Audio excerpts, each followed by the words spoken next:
We have breaking news coming out of the Middle East. The thing that we've been warning about for a while has now officially happened. Israel has invaded southern Lebanon. It remains to be seen how big this is. Israeli media has described the leadership of Israel as saying this was a, quote, limited incursion, a limited advance. We don't know what the limited means. Does that mean that they're going to go all the way to the Litani River? Does that mean that they're going to go 5 kilometers in? It's unclear what's meant right this time. The only thing we do know is that there are massive explosions going on inside of Beirut again. And all kinds of airstrikes in the forward area. There are Israeli tanks and armored personnel carriers that have been moving in. We've been seeing reports even before the sun went down in Israel earlier today that they had been sent special forces in to help reconnaissance and get target acquisition.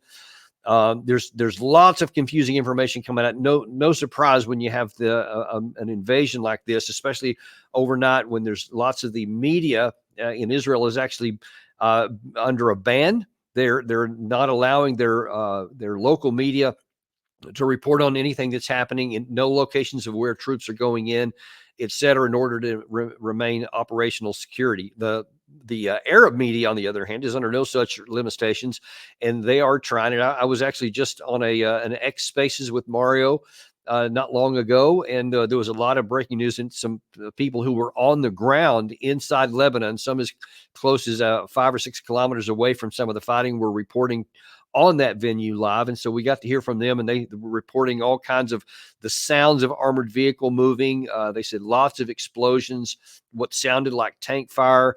So we're not sure exactly what's going on, but we want to talk a little bit about some of the ramifications of what may be coming. You see on the screen there some white phosphorus shells have been used. There's a lot of concerns of that could be an illegal weapon.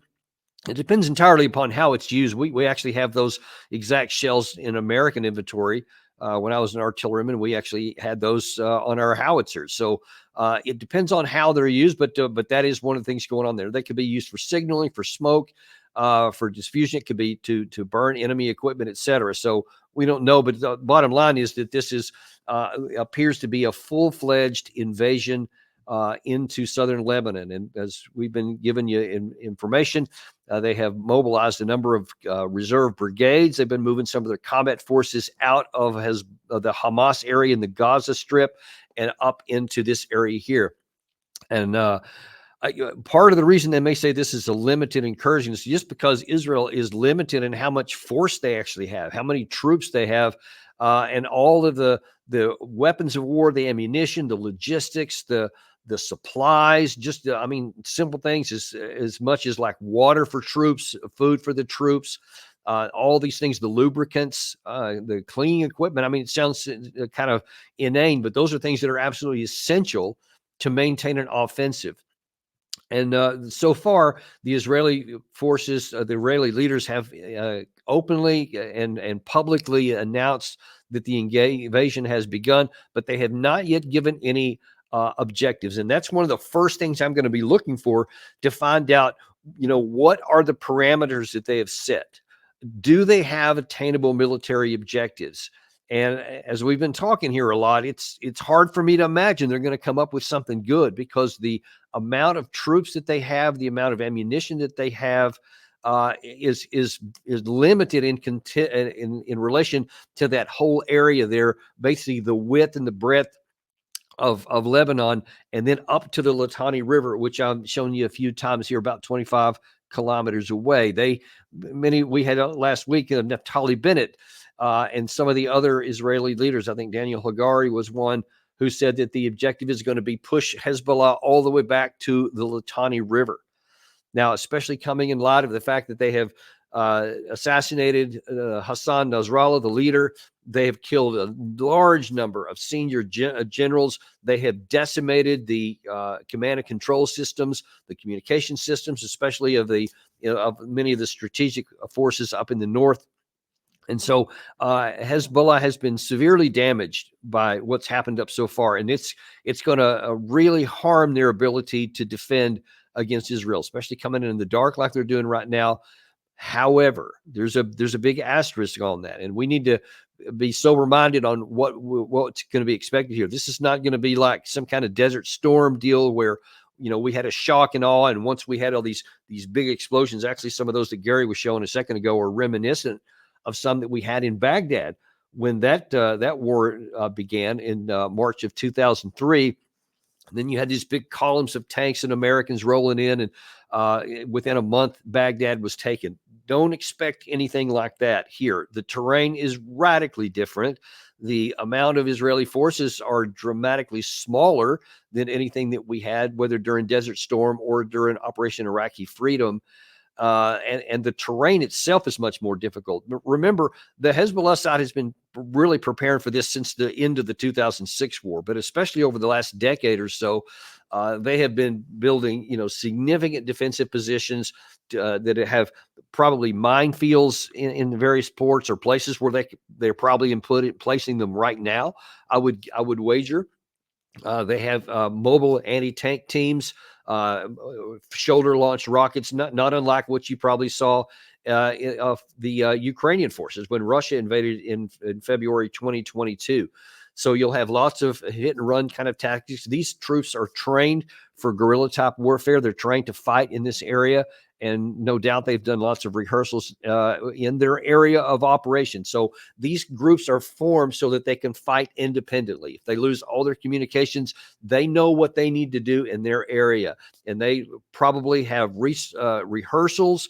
They probably, practice how to hit in the flanks of different convoys, et cetera, going up.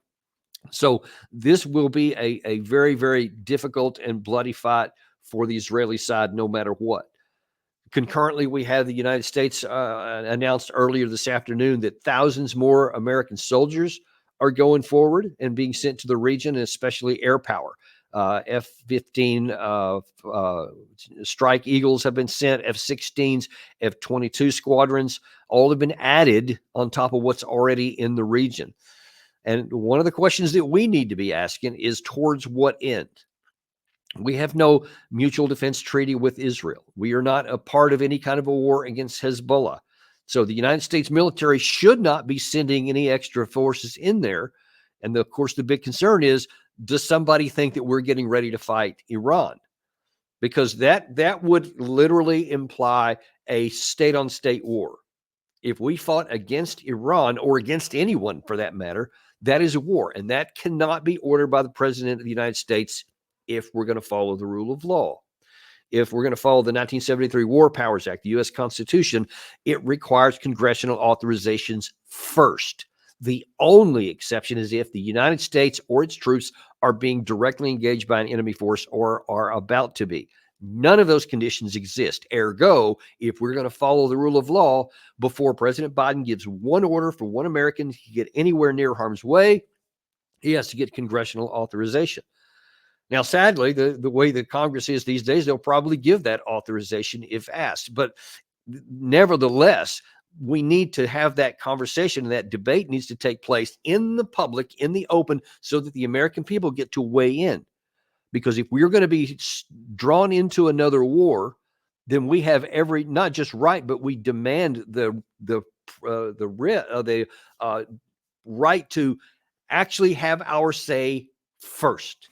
Not just be handed an after the fact situation to where we're sent into combat and then we, quote, can't withdraw from that. That's how things normally work. And I'm on record right now saying that dang sure better not happen again. This is something the Congress needs to be talking about right now. I mean, starting tomorrow at the latest. This needs to be high on the agenda of when you debate what is going on. What is America's vital national interest? What's at stake for us, and what's at risk for us? And I can assure you, no matter what anybody wants to tell you, and I've shown some on this channel, some Americans who are cheerleading for this. And I could just practically bet large amounts of money that Jack Keane, Lindsey Graham, John Bolton, and many of their ilk are already getting ready to go on the news, if they haven't already gone, and saying, it's all about Iran. They're the head of the snake, and we need to go after them. And they're going to try to draw us into a war. Don't fall for it. Don't fall for it at all. And if you think that's an exaggeration, listen, we showed you some of the comments that Netanyahu made at his UN General Assembly speech before striking Nasrallah. But here's his comment from earlier today when he gave a direct threat to the Iranian regime. Before this video started, I'm about to show you, he started it by saying, this is a message to the people of Iran. He continued on like this. Every day, their puppets are eliminated. Ask Muhammad Def. Ask Nasrallah. There is nowhere in the Middle East Israel cannot reach. There's nowhere we will not go to protect our people and protect our country. With every passing moment, the regime is bringing you, the noble Persian people, closer to the abyss. But you know one simple thing. Iran's tyrants don't care about your future, but you do. When Iran is finally free, and that moment will come a lot sooner than people think, everything will be different. Okay. Valid question here. What do you mean when you're free? And that moment will come a lot sooner than many people think. That sounds like you have something in mind. And again, he just sent people in to fight in southern Lebanon. And yet, before that first tank crossed the border, he's now talking to the people of Iran, saying that something's coming there. And if you think that there was any question about whether or not he had their attention, he issued a similar statement prior to assassinating Nasrallah when he sent a message to, quote, the people of Lebanon. And then he struck. So I guarantee you the leaders of Iran are much more worried now than they might ordinarily be. And if you think that's a positive thing, you need to think again, because what that does is lower the risk and lower the threshold for Iran to potentially get involved. Now, I know that is Netanyahu's desire. It is self-evident from actions that he desires to get the United States drawn into a war. So he wants that war to start, because if it does, even if it's against Israel, that will give him all the justification in the world to say, hey, I need your help. You guys come in, please help us. And the likes of all these Americans I just mentioned a minute ago will no doubt cheerlead that on. But we need to look, and what is Iran's play here? Will they take the bait and will they fight, or will they stand down? Now, look, it's important to understand Hezbollah is the major player for Iran in the region. They're their number one proxy, but it is their proxy. So they have a number of them across Iraq and Syria and some of these smaller groups, of course, definitely the Houthis in Yemen. We've talked about this a lot before, but it's understand to look at how it looks at the strategic view from Tehran's perspective. They have all these groups to try and hem Israel in, to try to limit what Israel can do to Iran. So while Iran wants to support and maintain all of these groups, they're not necessarily willing to go and die for them. They have them to help Iran, not the other way around. So it's not an automatic assumption that because Hezbollah, if they start to get attacked, and I mean, they've already been attacked, obviously, but now that they're being invaded, if it turns out that despite what I think is going to happen, Israel starts to succeed and one day maybe even destroys Hamas, that still doesn't guarantee that Iran is going to come in, because they do have a large space in between them and Israel. Iran's number one objective is regime survival. So they are not likely to take action if they believe that war can be avoided and that they can maintain power. But here's the part of the problem for them in the risk benefit calculus, is that was also the same idea that Nasrallah had. He had this big missile arsenal, which he had as a deterrent against Israel from coming in and attacking him. Pardon me. But his calculation proved wrong, because he thought that those missiles would prevent Israel from attacking him. And that was a fatal miscalculation, because he was then killed by that. And that arsenal to date has still not been used. Israel has been treading a lot of their missile forces for quite some time. And a lot of these strikes that have been going on to minimize the missile threat that could be posed. But a lot of that is just suspected target sites. Israel doesn't know for sure that every missile they fired actually took out a missile on the other side, or a missile carrier, as what they claimed. So some of that continues to list, which means that Israel will have to say, okay, we have our missile inventory and a lot of these theater ballistic missiles, so that Israel will be deterred not to attack Iran. But now if they can't be sure that calculations exist, they may themselves come into a point to where they're thinking, okay, this could be a use it or lose it deal, especially if Israel ever launches an attack onto Iran proper. That, I think, could change the dynamic. So the bottom line is right now, I doubt that Israel will immediately respond. In fact, I think it's very unlikely that they would do so. But there was a meeting earlier today between the Prime Minister of Russia, not President, not Putin, but the Prime Minister, met in Tehran with the leaders of Iran. They were there to talk about a number of things, part of which was getting ready for the meeting in Kazan for the BRICS, which, by the way, is their number one priority right now. That's also Russia's number one priority. So I have no doubts that that was part of their conversation today. There was some reports. We're not sure if this is actually accurate or not, but definitely a lot of reporting, especially on X, that Putin made an emergency run to the Kremlin tonight after this event happened, after this attack was confirmed, for a meeting in there. No, we don't have any more information than that, and we don't even know for sure that that's the case, but this is by BRICS News here. And what I can tell you is for sure that especially China and Russia, but probably equally so Iran, wants to make sure that meeting with BRICS comes off without a hitch. And they don't want this this attack to actually interdict that. And of course, if they go into combat operations there before that happens, then that could throw off a lot of the political stuff and the economic stuff that Putin and Xi Jinping especially really want to accomplish here. So I would guess that no matter what, Russia is going to say to Iran, don't do anything before Kazan, which I think is still a couple of weeks away. It's not too much further. I want to say the 20th or 21st of October. So it's about 2 or 3 weeks away still. And after that, though, things could change a lot because Russia is dependent on Iran. So if Iran should get drawn into the war, especially if the United States gets involved, then we cannot rule out the possibility that Russia could help Iran. Putin has been very clear of saying because the United States has allowed a lot of our weapons to be used by Ukraine against Russia, that he will no longer close off for himself to allow Russian weapons to be used by enemies of America against the U.S. So it would certainly stand to reason why it's in Russia's interest that Iran stay in power and that they continue to have the ability to make drones for them, that they continue to ship missiles and other kinds of rockets and other ammunition that they're getting. So you can see where it may be Israel's interest to draw Iran into a war and draw the U.S. into it. It is not in Russia's interest to allow that to happen. And therefore, it should not be in America's interest to get drawn into the war, period. And let me just talk about that, too, because there's a lot of misunderstanding, and some of it's intentional, by these folks who say, yeah, we should join in with them. We should join in with Israel, and we should fight Iran.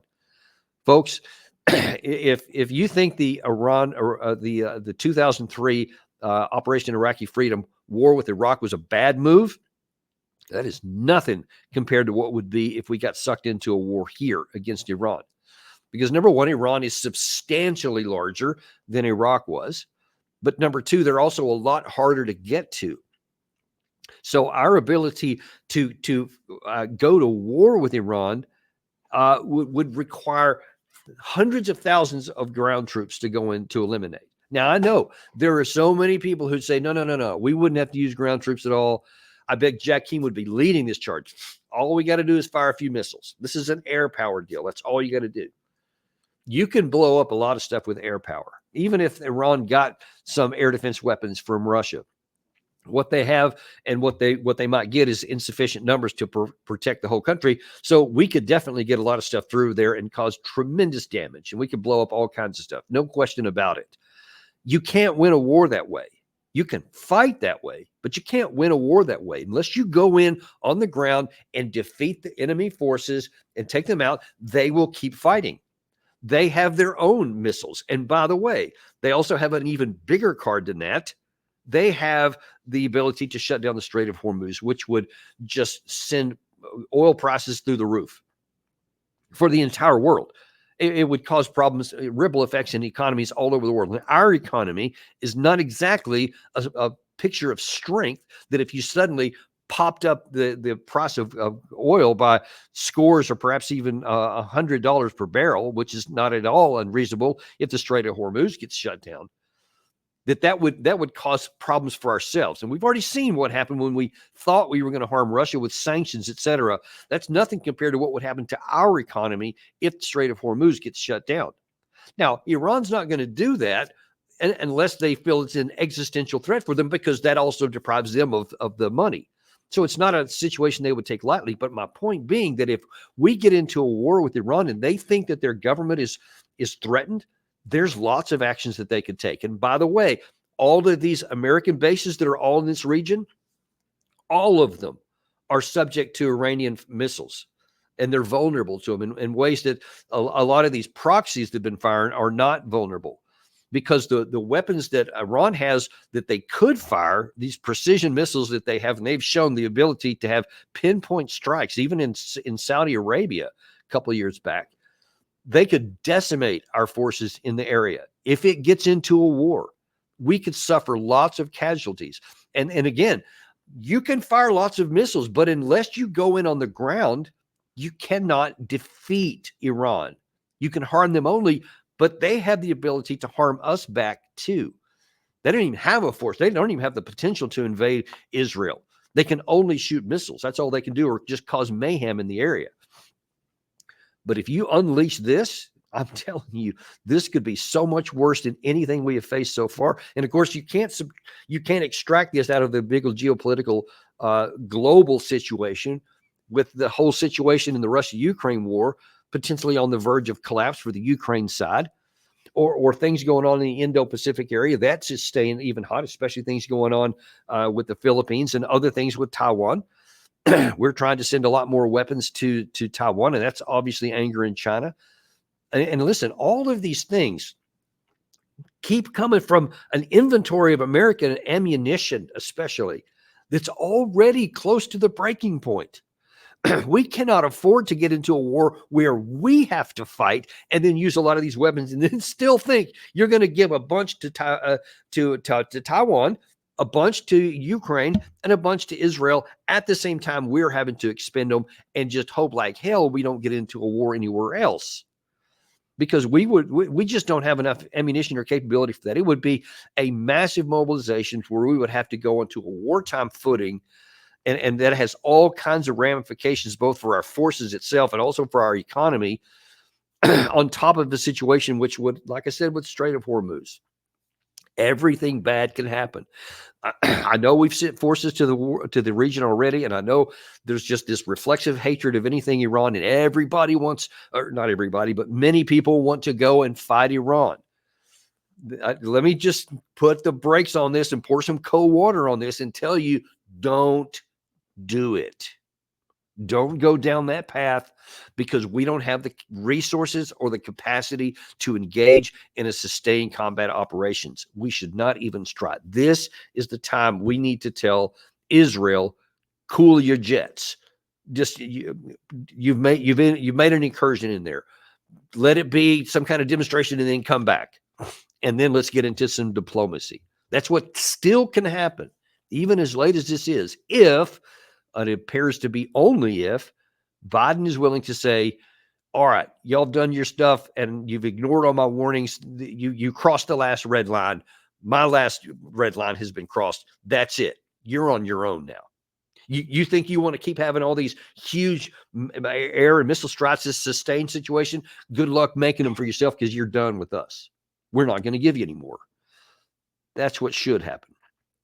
But I know that the reality of the situation, right before a presidential election, there is no chance in hell that anybody is going to tell Israel no now. In fact, they'll probably be beating each other up, Trump and Kamala Harris both, along with Biden, trying to figure out who's going to be the most pro-Israel right now, because that's what they think is going to be winning electorally.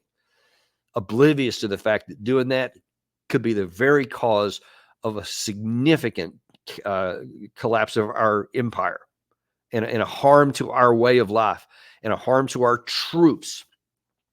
You keep saying that you care about our troops and thank God for you guys defending us and all this stuff at baseball games and football games and stuff.